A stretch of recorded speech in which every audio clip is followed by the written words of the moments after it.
जिंदगी भर तो हमें भेज के खारे पानी, जिंदगी भर तो हमें भेज के खारे पानी।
मौजूद है जुल्मों की निशानी लोगों, दरो दीवार पे लिखी है कहानी लोगों।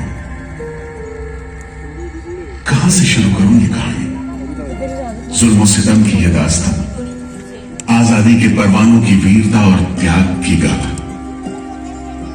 मैं जो एक रूह, आत्मा, उन तमाम लोगों की जिन्होंने अपने खून पसीने से, अपने बलिदान से, जान की कुर्बानियों से इस मिट्टी के जर्रे जर्रे को आजादी का तीरथ बना दिया।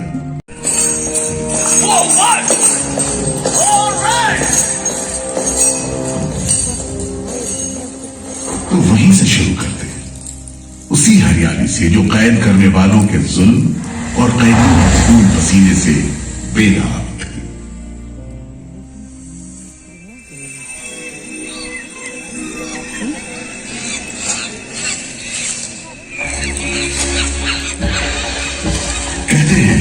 अंडमान द्वीप समूह का नाम रामायण के प्रतापी वानर देवता अंडमान यानी हनुमान के नाम पर रखा गया था। पुराने जमाने से यह कहानी चली आती है कि जब राम ने लंका पर चढ़ाई करने की योजना बनाई थी तो पहले इन्हीं टापुओं से धावा मारने की सोची थी, लेकिन बाद में इरादा बदलकर धनुष कोटि से हमला किया। इतिहास और पुराण में अंडमान द्वीप समूह इसी सिलसिले में याद किया जाता रहा है। उधर दूसरी शताब्दी के रोमन भूगोल शास्त्री टॉलमी ने इन टापुओं को दुनिया के पहले नक्शे में जगह दी और नाम रखा एग्डिवो, एक ग्रीक गॉड एगेमेम्नॉन के नाम पर, जो भाग्य का प्रतीक है। इन टापुओं की तरफ लोगों का आना शुरू हुआ। धर्म प्रचारक, लुटेरे, बागी, मल्ला, किस्मत आजमाने को निकले जहाजी, हर तरह के लोग यहां आते रहे। 18वीं सदी के अंत में ईस्ट इंडिया कंपनी ने इन टापुओं पर एक बस्ती कायम करने की कोशिश की और यहां लेफ्टिनेंट आर्चिबाल्ड ब्लेयर को भेजा, मगर यह कोशिश नाकाम रही और अगले 60-70 बरस तक किसी ने इन टापुओं की सुध नहीं ली।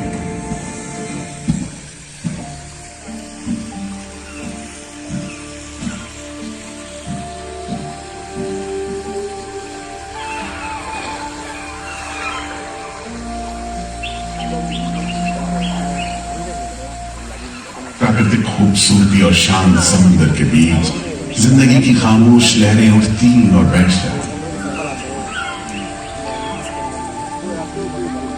उगते सूरज के साथ पक्षी जागते और डूबते सूरज के साथ इन टापुओं पर जिंदगी सुकून से सो जाती कि तभी भारत का पहला स्वाधीनता संग्राम यानी 1857 की आजादी की लड़ाई टूट पड़ी।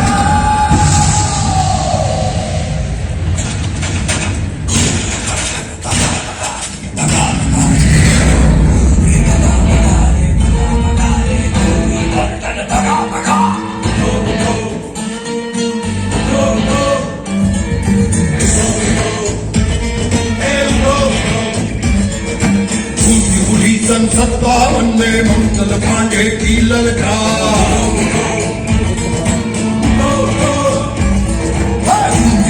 सन 57 में मंगल पांडे की ललकार भारत छोड़ो जाओ अपने देश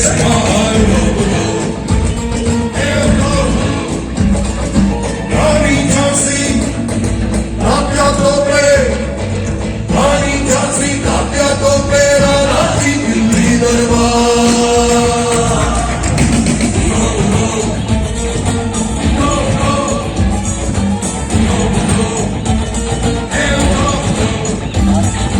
अंग्रेजों को बंद भगाए सबने मिलकर किया जहाद बाकी बचन अंग्रेजों की भेदभागियों की दरबार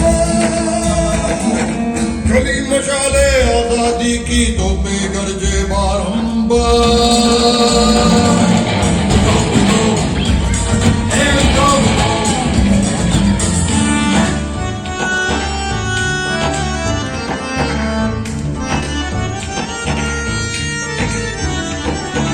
लोहे से लोहा बचता था मची हुई थी चीख पुकार लोहे से लोहा बचता था मची हुई थी चीख पुकार सुनो कंपनी वालों सुन लो पूरे अंडमान द्वीप समूह को एक कैद खाने में बदलने का फैसला किया। His Excellency गवर्नर जनरल ने काउंसिल ने ये फैसला किया है कि अंडमान आइलैंड में कैदियों की एक बस्ती बनाई जाए। इसमें शुरू में ऐसे मुजरिम रखे जाएं जिन्हें बगावत और राजद्रोह और इससे ताल्लुक रखने वाले दूसरे अपराधियों के लिए कैद या देश निकालने की सजा दी गई हो। और इस तरह अंडमान द्वीप समूह की पुरानी खाड़ी का नाम लेफ्टिनेंट आर्चिबाल्ड ब्लेयर के नाम पर पोर्ट ब्लेयर रखकर मुजरिमों की बस्ती कायम की गई। सन 57 के वीरों के नक्शे कदम पर कुछ ही साल बाद अंडमान की धरती पर पैर रखे वहाबी आंदोलन के राजनीतिक बंदी हुए। 1860 से 1872 के बीच बहुत से वहाबी आंदोलनकारी अंडमान भेजे गए। सरहदी सूबे का रहने वाला एक पठान शेर अली आफरीदी भी अंडमान में उस समय उम्र कैद की सजा काट रहा था और अंग्रेजों से बदला लेने के लिए मौके की तलाश में था।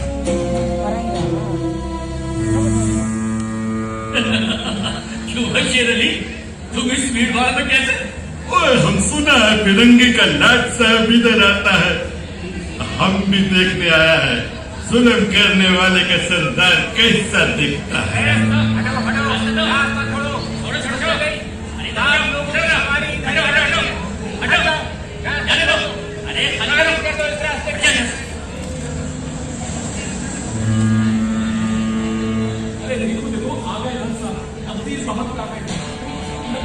मिस्टर बर्ड, मैं सोचता हूँ कि इस खूबसूरती के बीच रहने के लिए प्रिजनर होना भी मैं एक्सेप्ट कर लेता।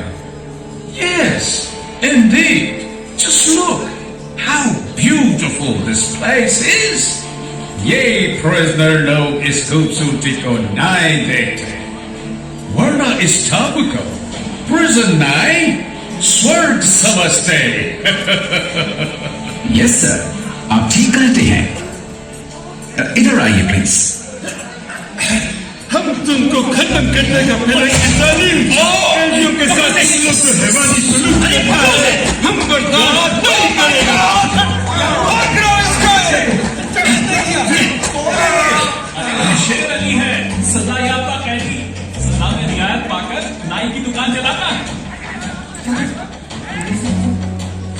जैसा कि होना था, शेर अली को फांसी हो गई।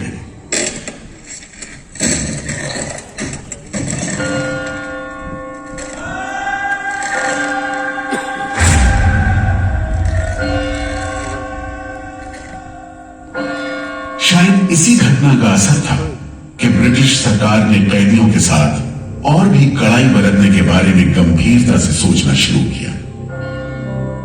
नतीजे के तौर पर सन 1896 में पोर्ट ब्लेयर की खौफनाक सेलुलर जेल का काम चीफ कमिश्नर केविन और इंजीनियर मैक्विन की निगरानी में शुरू हुआ।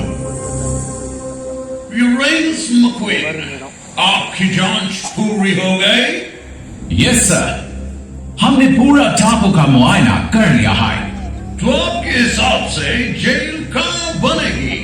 मेरा राय में जेल इसी जगह बने तो अच्छा रहेगा सर। इस पहाड़ी पर?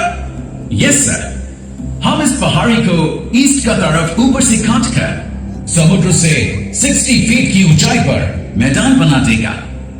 इससे दो फायदा होगा, जेल के लिए जगह निकलेगा और पहाड़ी काटने से जो मिट्टी निकलेगा उससे हम नीचे का दलदल को भरकर ऑफिसर्स के लिए टेनिस एंड क्रिकेट खेलने का मैदान, इवन जिमखाना क्लब भी बना सकता सर। तय हुआ कि 5 लाख रुपए की लागत से पोर्ट ब्लेयर की इस पहाड़ी पर जेल बनेगा। फॉरेन कारीगरों के अलावा 600 कैदियों को काम पर लगा दिया गया। इस जेल में एक वक्त में 700 कैदियों को बंद रखा जा सकता है। योजना के अनुसार जेल के बीचों बीच एक मीनार बनाई जानी थी, जिसकी 7 दिशाओं में 7 खंड किसी सितारे की भुजाओं की तरह निकले होंगे। हर खंड में 3 मंजिलें बनाई जानी थी और 7 खंड में कुल मिलाकर 698 कोठरियों का निर्माण करना था। ईंटों की ढुलाई के लिए ट्रेन की 5 मील लंबी पटरी बिछाई गई। इमारत बनाने के लिए ढेर सारे सामान बर्मा से मंगवाए गए। जेल को बनाने में कोई 3 करोड़ ईंटें इस्तेमाल की गई। इंसानी खून पसीने की तो कोई गिनती ही नहीं।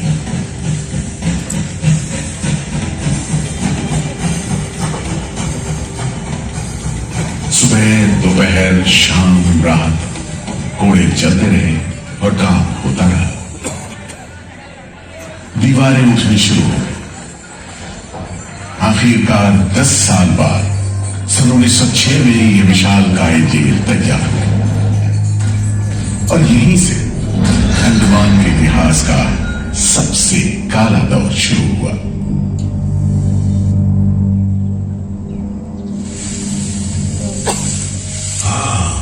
सच कहते हो, आज भी उस दौर को याद करके झुरझुरी सी हो जाती है।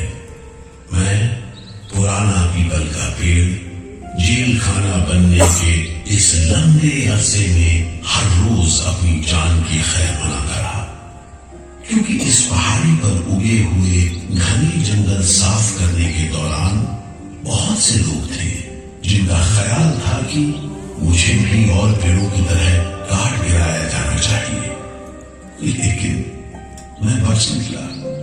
मेरी किस्मत में शायद खड़ा रहकर इस जेल में होने वाली यातनाएं देखना लिखा था।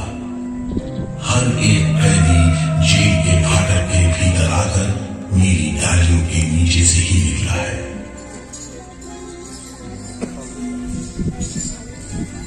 जैसे जैसे अंग्रेजी शासन के खिलाफ आजादी की मांग तेज हुई, ब्रिटिश सरकार ने सेलुलर जेल के फाटक हर छोटी बड़ी बात के लिए खोलने शुरू कर दिए। किसी ने पर्चा निकाला तो अंडमान जेल, किसी ने लेख लिखा तो अंडमान जेल। लेकिन जब आजादी की लौ दिल में जल रही हो तो लोगों को कब तक रोका जा सकता है? 20वीं सदी शुरू होते होते फिरंगी सरकार के खिलाफ जंग में तेजी आ गई। अलीपुर षड्यंत्र कांड, चटगांव डकैती कांड, काकोरी कांड, लाहौरी बम कांड, मोपला विद्रोह, नासिक षड्यंत्र, कितने मामले गिनवाए, ये सूची लंबी है। लिहाजा एक नए किस्म के अभियुक्तों ने अंडमान की सेल्यूलर जेल में कदम रखा। ये नई किस्म थी क्रांतिकारियों की। क्या शानदार लोग थे, मस्ती में झूमते गीत गाते जेल में कदम रख रहे थे, मानो जेल नहीं मंदिर जा रहे हो। आजादी के ये परवाने देश के कोने कोने से आए थे। सरफरोशी की तमन्ना अब हमारे दिल में है, देखना है जोर कितना बाजुए कातिल में है। वक्त आने दे बता देंगे तुझे आसमां, हम अभी से क्या बताए क्या हमारे दिल में है। सोहन सिंह भटना हाजिर। मोतीलाल वर्मा हाजिर। पंडित परमानंद शास्त्री हाजिर है। बटुकेश्वर दत्त हाजिर। सचिंद्र नाथ सान्याल हाजिर। उल्लासकर दत्त हाजिर। पृथ्वी सिंह आजाद पृथ्वी सिंह आजाद हाजिर। हर आदमी के दिल में स्वाधीनता की लौ जल रही थी। इस जोत को बुझाने का काम ब्रिटिश सरकार ने जिस अफसर को सौंपा वो था सेल्यूलर जेल का जेलर डेविड बेरी। जमादार, जी हुजूर। नया कैदी लोग आया? जी सरकार, सभी लाइन से खड़े हैं। ठीक है, सुनो, इनसे कह दो कि इस जगह पर हम शेर को पालतू बनाता है। तुम जेल का दीवार देखता है, जानता है इसको इतना नीचे क्यों बनाया? इधर से कोई भागने को नहीं सकता। यह सब तरफ 1000 माइल्स तक पानी है और ऊपर खुदा है।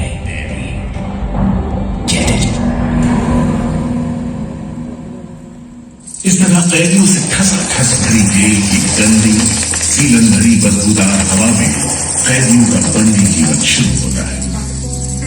बेड़ियों की आवाज, वार्डनों की गाली गलौज और मार खाते कैदियों की चीख पुकार से गूंजते कोठरियों का दम घुटू माहौल कड़े से कड़े इंसान को तोड़ने के लिए काफी था।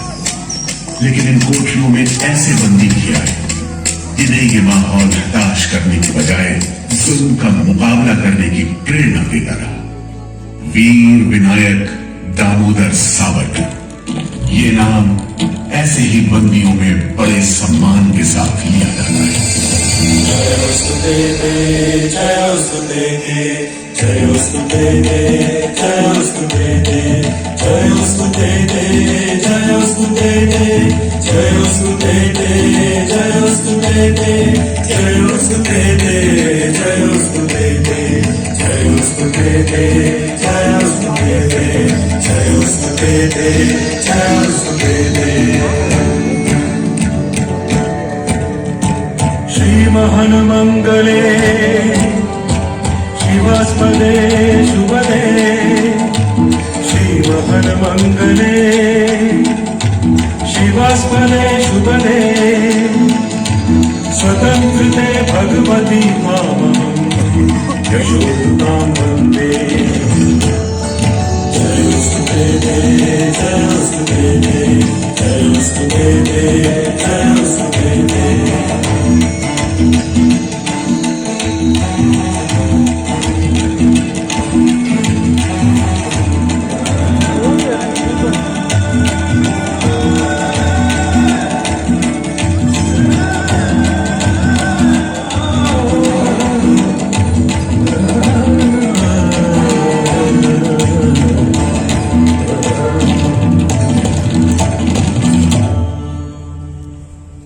बेड़ियों में जकड़े वीर सावरकर जब सेल्यूलर जेल के अहाते में दाखिल हुए तो उनकी जंजीरों से जुड़े लोहे के पट्टे पर उनकी जेल की मियाद खुदी हुई थी 50 बरस। 24 दिसंबर 1910 से 30 दिसंबर 1960 तक। विल सावरकर, तुमको 2 बार का उम्र कैद का सजा मिला है। 50 बरस बाद सरकार तुमको छोड़ देगा। मिस्टर बेरी, तुम्हें विश्वास है कि तुम और तुम्हारी सरकार 50 बरस यहां रह पाएगी? सावरकर को इस बात में रत्ती भर भी शक नहीं था कि आजादी की जो लपटें हिंदुस्तानियों के मन में धड़क रही हैं, उन्हें अंग्रेज अब बुझा नहीं सकेंगे और जल्द ही उन्हें जाना होगा। इसी प्रबल विश्वास के बल पर सावरकर 10 बरस लंबा अरसा सेलुलर जेल की एक ही कोठरी में रह सके। उन्हें बहुत ही खतरनाक कैदी करार देते हुए इतने कड़े पहरे में रखा गया था कि उनके भाई गणेश को 2 बरस तक पता भी नहीं चला कि वीर सावरकर उनके ही नक्श कदम पर चलते हुए सेल्यूलर जेल आ पहुंचे, जहां बरसों की तकलीफ है, जेलर के जुल्म है, कड़ी मेहनत और निदान धकेलापन है, जहां जिंदगी 13 फुट लंबी और 7 फुट चौड़ी कोठरी में सिमट कर रह जाती है।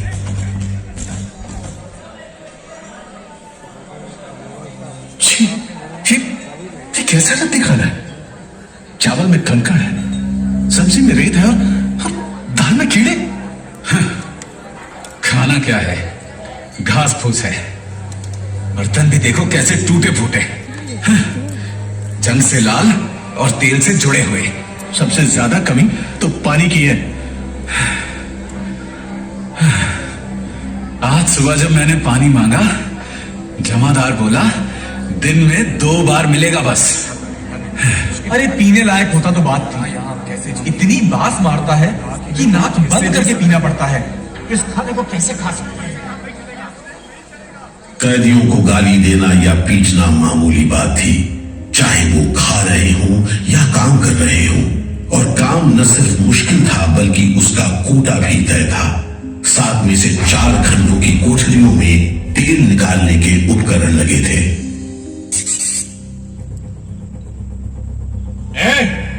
इंदु भूषण, सुधीर, हेमचंद, तुम लोग इधर चलो। नारियल के बोरे उठाओ। हर बोरे में है 25 सेर नारियल। इन्हें पहुंचाओ तीसरी मंजिल पर। शाम तक हर आदमी को 30 पाउंड तेल निकालना है, समझे? हम इतना तेल कैसे निकालेंगे? वो मशीनें तो हाथ से चलानी पड़ती है। जबान मत लड़ाओ बदमाश। जो हाथ बम पिस्तौल चलाते हैं वो मशीन नहीं चला सकते। चलो जल्दी करो, भाग कर जाओ और काम करो।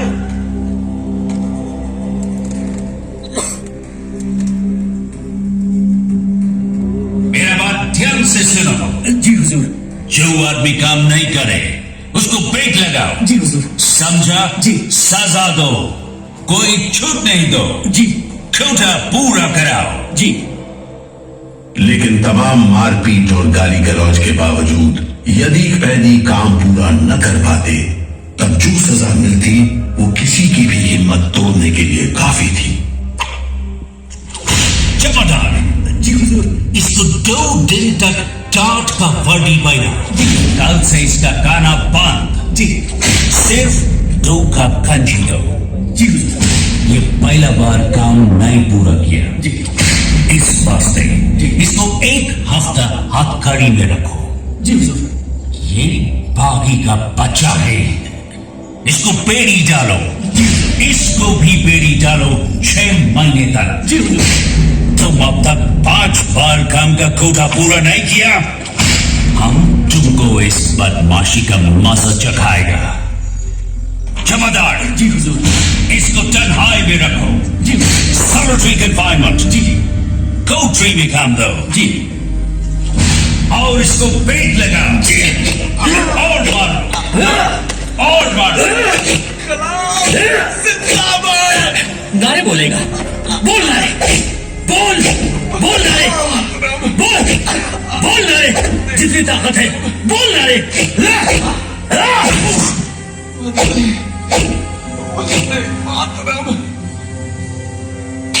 उल्हासकर दत्त ने इस सारी तकलीफ की दिल को छू देने वाली तस्वीर खींची है। हमारे गांव में तेल के लिए कोलू में बैल जोते जाते हैं। वो भी दिन में 10 से 12 सेर से ज्यादा तेल नहीं निकाल पाते। जेल में मुझे 2 और कैदियों के साथ बैल की जगह जोत दिया जाता था और हमें शाम तक 1 मन नारियल का तेल निकालने का काम सौंपा जाता। जमादार हमें दौड़ने पर मजबूर करते और रफ्तार धीमी होने पर कोड़े मारते। हर रोज न जाने हम कितनी बार लड़खड़ाते, गिरते और मार खाते, और ये सिलसिला निरंतर चलता रहा। हुजूर, ये काम करने से इनकार करता है। क्यों काम नहीं करेगा? जैसा बर्ताव ये जमादार करते हैं उसमें मैं काम नहीं करूंगा। मारपीट और सजा का नतीजा ये हुआ कि उल्हासकर ने 7 दिन के बाद खाना पीना और बात करना भी बंद कर दिया। वार्डनों का ख्याल था कि उल्हासकर पागल होते जा रहे हैं, लेकिन जेलर बेरी ने इसे नाटक बताते हुए उल्हासकर को बिजली के झटके लगाने का हुक्म दिया, जिसके बाद उल्हासकर 3 दिन और 3 रात बेहोश रहे। उसके बाद कहीं जाकर डॉक्टर को बुलाया गया। सुनो मिस्टर उल्हासकर, हम जानते हैं तुम अपने मुल्क का आजादी के वास्ते ये करता। हम तुम्हारा काम को ठीक नहीं समझता, लेकिन तुम अभी जवान है। एक दिन अपना सजा पूरा करके वापस अपना मुल्क जाएगा, तब अपना हाथ से जान क्यों लेता? क्या तुम डरपोक है? हम अपना सीनियर ऑफिसर का हुक्म नहीं बदल सकता, लेकिन तुम चाहेगा तो हम तुमको मेंटल हॉस्पिटल में भर्ती करा देगा। ठीक है, इन जानवरों के बीच रहने से पागलों के बीच रहना बेहतर होगा। उल्हासकर की सारी तकलीफ का जेलर डेविड बेरी पर कोई असर नहीं हुआ। उल्हासकर के जाने के बाद बेरी ने वीर सावरकर को चिढ़ाते हुए पूछा, क्यों सावरकर, तू भी पागलपन का बहाना करेगा क्या? तुम्हारे बाद मिस्टर बेरी। अच्छा।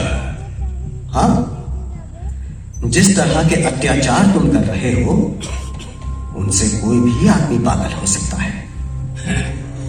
रहने दो ये सब बात सावरकर, तू अच्छी तरह जानता है उल्लासकर पागल नहीं है, बहाना खाता है।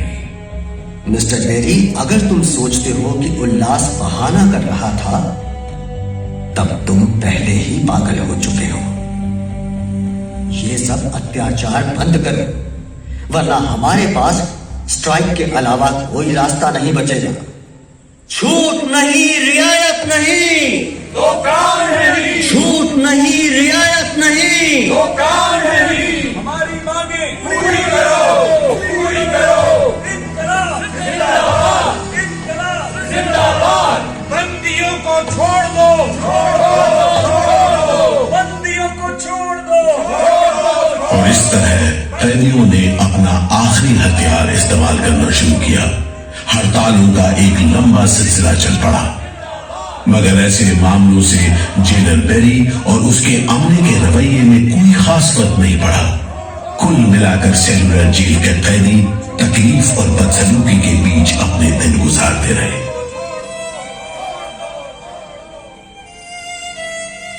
मगर एक सुख का स्मरण ना करना नाइंसाफी होगी।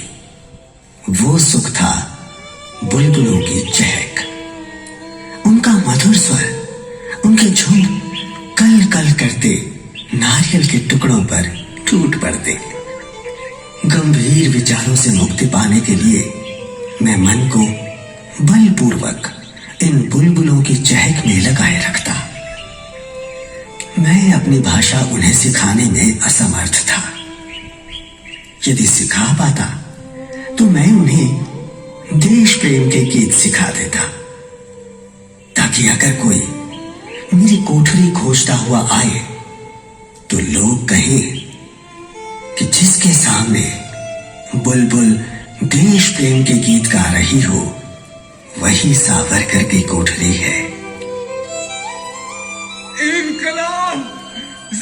एक बार में 3 कैदियों को फांसी पर लटका दिया जाता।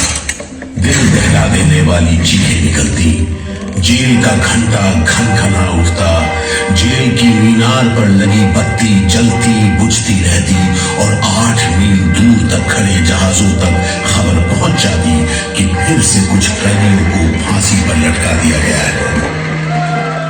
12 मई 1933 को कैदियों ने फिर भूख हड़ताल का सहारा लिया। भूख हड़ताल करने वालों में सरदार भगत सिंह के बहादुर साथी महावीर सिंह भी शामिल थे। हड़ताल के 5वें दिन जब कैदियों को जबरदस्ती खुराक दी जाने लगी तो महावीर सिंह ने ताकतवर विरोध किया। जालिमों, तुम नहीं जानते कि हम कौन हैं। हम मर सकते हैं पर छुपकर नहीं रह सकते। हमें ऑर्डर मिला है तुम्हें दूध पिलाने का। चलो जमादार, पकड़ो इसे।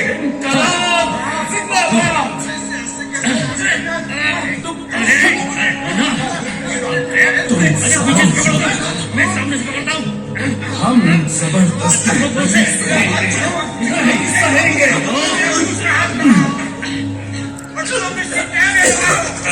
पीछे से पकड़ो, थोड़ा से पकड़ो। पकड़ लिया। अरे संभाल कर रखना।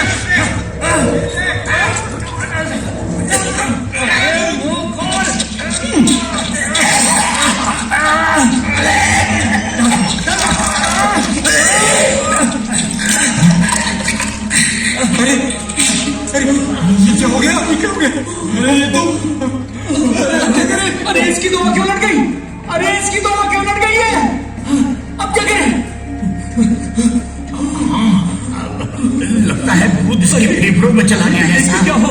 नली निकालो, जल्दी करो, जल्दी। इसकी तो सांस बंद हो गई। अब क्या होगा? होगा क्या?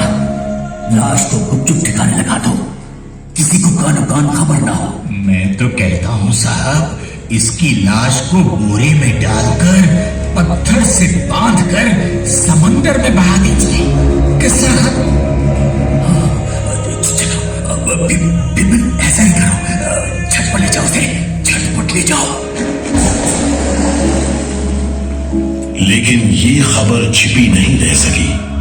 जब लोगों को पता चला तो देश भर में विरोध की भीषण लहर फैल गई।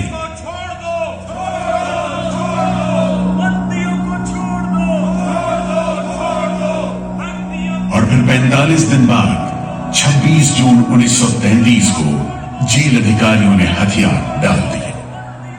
लेकिन देश अभी भी गुलामी की जंजीरों में जकड़ा हुआ था। इन्हीं हालात में सन 1937 के संवैधानिक सुधार लागू किए गए और कांग्रेस ने अनेक प्रांतों में मंत्रिमंडल कायम किए। स्वाधीनता की तरफ बढ़ते कदमों में तेजी लाने के लिए अंडमान के सेलुलर जेल के बंदियों ने भी आवाज बुलंद की।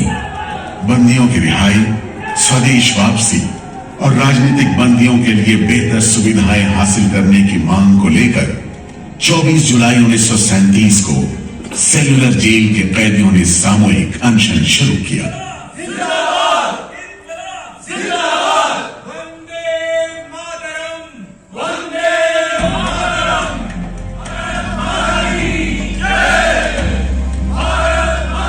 इस भूख हड़ताल का असर पूरे देश पर पड़ा। जगह जगह कैदियों के समर्थन में आंदोलन होने लगे। सारे देश के राजनीतिक बंदियों ने अनशन शुरू कर दिया।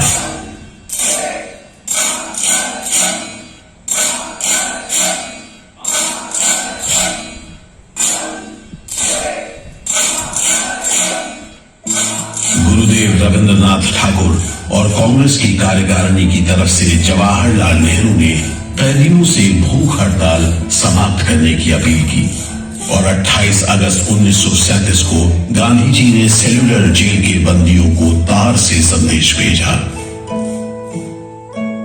मैं गुरुदेव रविंद्रनाथ टैगोर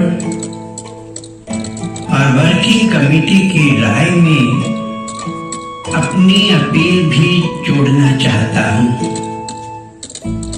आप सब हड़ताल वापस ले लें और हम पर भरोसा रखें। हम आपको राहत दिलाने के लिए पूरी कोशिश कर रहे हैं। कैदियों पर गांधी जी की इस अपील का बहुत असर पड़ा। सभी कैदियों ने आपस में सलाह करने के बाद जवाब दिया। देशव्यापी अपील और आपके संदेश ने हमारे दिलों को छू लिया है।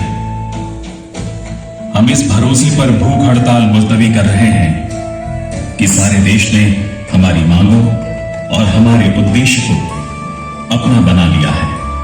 वंदे मातरम। 36 दिन के संघर्ष के बाद एक बार फिर बंदियों की जीत हुई। नतीजे के तौर पर सितंबर 1937 से सेलुलर जेल के कैदियों की स्वदेश वापसी शुरू हो गई।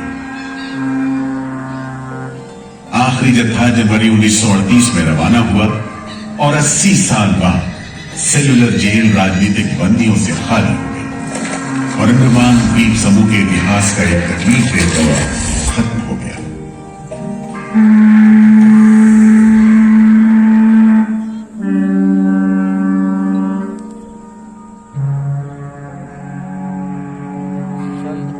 मगर एक और सारी दौर शुरू होने वाला था। 1939 में दूसरा विश्व युद्ध शुरू हुआ और 1942 में जापानियों ने अंडमान पर कब्जा कर लिया।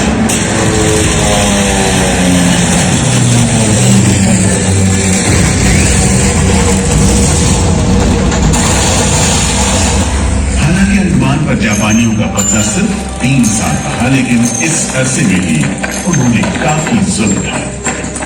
हर आदमी उनकी नजर में अंग्रेजों का जासूस था।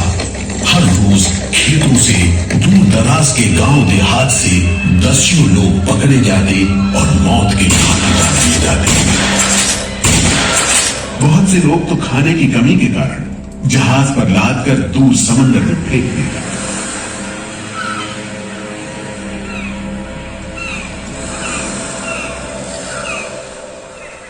इसी दौरान नेताजी सुभाष चंद्र बोस अंडमान आए और जेल का मुआयना भी किया, मगर जापानी उन्हें जेल के उन हिस्सों में नहीं ले गए जहां वो सैकड़ों कैदियों को जासूस करार देकर तकलीफें पहुंचाते थे। अपनी छोटी सी अंडमान यात्रा के दौरान नेताजी ने तिरंगा भी फहराया।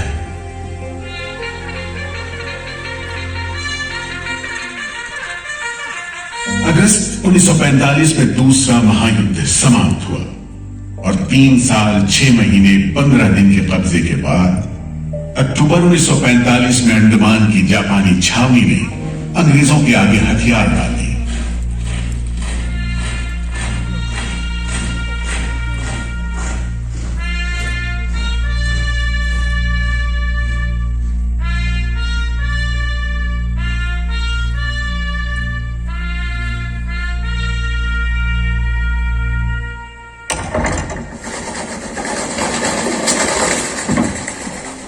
सेलुलर जेल के फाटक एक बार फिर खुले और कैदियों को रिहा कर दिया गया।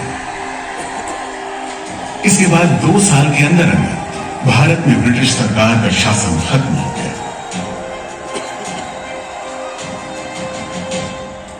अंडमान द्वीप समूह अब काला पानी के खौफनाक नाम से नहीं जाना जाता, लेकिन ये सारी तकलीफें जो आजादी के प्रेमियों ने यहां झेली, वो सारी कुर्बानियां जो देशभक्त वीरों ने यहां दी, आज भी देशवासियों के दिलो दिमाग पर छपी हुई है। इसीलिए अंडमान के भूतपूर्व राजनीतिक बंदियों के भातृत्व मंडल की इच्छा को स्वीकार करते हुए भारत सरकार ने 30 अप्रैल 1969 को घोषणा की कि सेलुलर जेल को राष्ट्रीय स्मारक के रूप में सुरक्षित रखा जाएगा। भारत की आजादी के दीवानों ने जो अमानवीय यातनाएं इस कारागार में सही, ताकि भारतवर्ष आजादी की उन्मुक्त हवाओं में सांस ले सके, उन बलिदानों को आने वाली पीढ़ियां भूल नहीं पाएंगी।